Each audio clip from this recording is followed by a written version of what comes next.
Hello hi friends, welcome back to my channel. మొత్తానికి ప్రయాగ్రాజ్కి 900 kilometres journey అయితే చేసేసాం.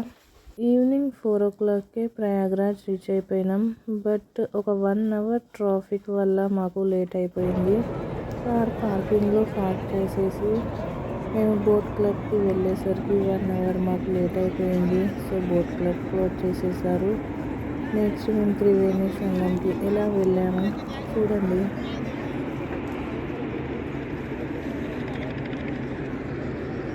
ఇంతకుముందు వీడియోలో చెప్పినట్టుగా మేము బోట్ ద్వారా త్రివేణి సంగంకి వెళ్ళలేదు. అక్కడ టైమింగ్ వచ్చేసి ఈవినింగ్ 5 o'clockకే క్లోజ్ అవుతుందంట. సో మేము 5:30కి అక్కడికి రీచ్ అయ్యాం కాబట్టి మాకు బోట్ అలౌడ్ లేకుండే. సో మేము బైక్ వాళ్ళతో మాట్లాడుకొని ఇంకా కొంచెం ముందుకు వెళ్ళాలి, ఒక 2-3 kilometers త్రివేణి సంగం ద్వారా నుండి వెళ్ళాలి అని చెప్పారు. సో మమ్మల్ని అక్కడ డ్రాప్ చేసి ఎంట్రన్స్లో బైక్ వాళ్ళు వెళ్ళిపోయారు. సో అక్కడ నుండి మళ్ళీ లోపలికి మేము బై వాక్ వెళ్ళాలి 2 kilometers.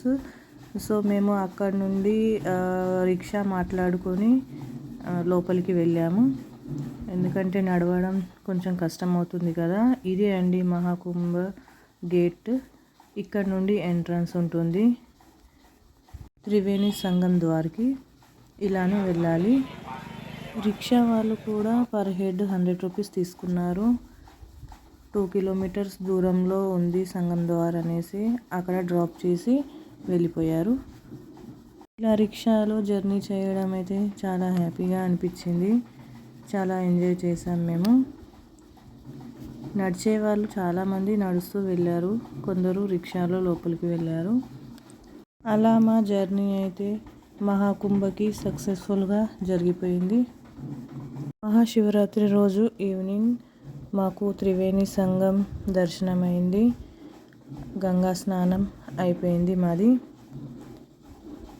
ఆ రోజుకి లాస్ట్ కాబట్టి మహాకుంభ చాలా జనాలు వచ్చారు. చాలా క్రౌడీగా ఉండే, బట్ చాలా ఎంజాయ్ చేసాం. చూసారు కదా, లాస్ట్ డే అనేసి చాలా జనాలు వచ్చేసారు మహాకుంభమేళాకి.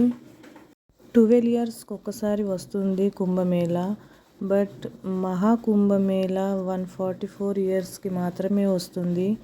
కాబట్టి ఈ ఛాన్స్ మిస్ చేసుకోవద్దు అనేసి మేము ఈ మహాకుంభమేళాకి వచ్చేసాం. ఒక 1 kilometer దూరంలోనే మమ్మల్ని రిక్షావాడు డ్రాప్ చేసి వెళ్ళిపోయాడు. లోపలికి సంగం దగ్గరికి రాలేము, ఎందుకంటే చాలా జనాలు ఉంటారు కాబట్టి అలౌడ్ లేదు అని చెప్పేశారు. సో మమ్మల్ని ఇక్కడే డ్రాప్ చేసి వెళ్ళిపోయాడు. మేమైతే నడుచుకుంటూ ఒక 1 kilometer లోపలికి సంగం దగ్గరికి వెళ్ళాం. వచ్చేసాం త్రివేణి సంగం ద్వార్ గేట్ దగ్గరికి. ఇదే అండి గేట్, చూడండి.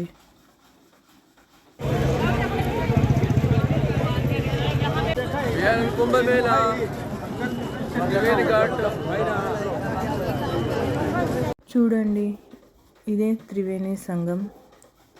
త్రివేణి సంగం అంటే గంగా, యమున, సరస్వతి ఈ 3 గంగలు ఒకే చోట కలుస్తాయి. దాన్నే త్రివేణి సంగం అని అంటారు.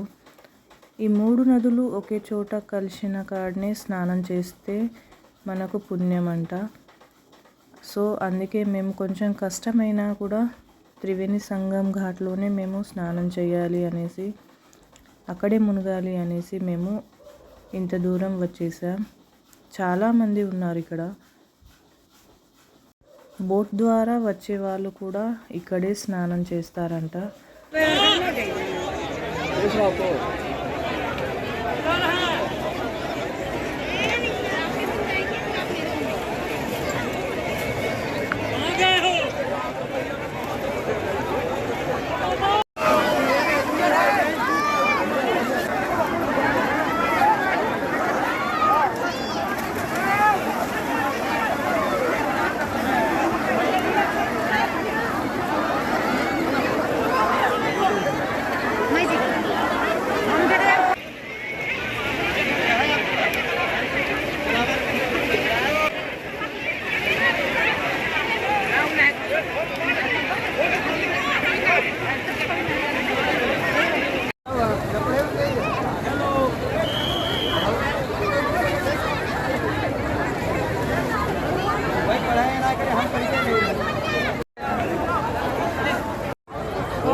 శివరాత్రి రోజు ఫాస్టింగ్ ఉన్నాను కాబట్టి మార్నింగ్ నుండి ఏం తినలేదు అనేసి నైట్ అక్కడ స్వీట్ కార్న్ తీసుకున్నాము.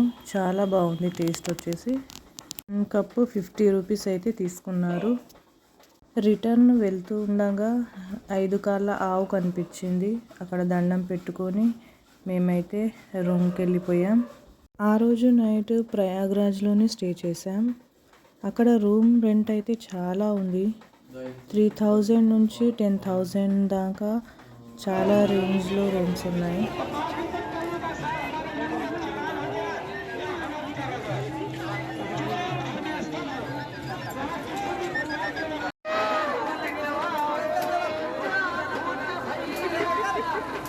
రిటర్న్లో మళ్ళీ బైక్ వాళ్ళతో మాట్లాడుకొని మళ్ళీ మా కార్ పార్కింగ్ దగ్గరికి వెళ్ళాము. అక్కడ నుండి రూమ్కి వెళ్ళిపోయాము. 16-17 అవర్స్ జర్నీ చేసి చాలా టయర్డ్ అయిపోయాం. సో ఆ రోజు నైట్ మాత్రం ప్రయాగ్రాజ్లో రెస్ట్ తీసుకున్నాం. ఇదే అండి ప్రయాగ్రాజ్లో స్టే చేసిన హోటల్, అభయ్ హోటల్ అనేసి ఉంది.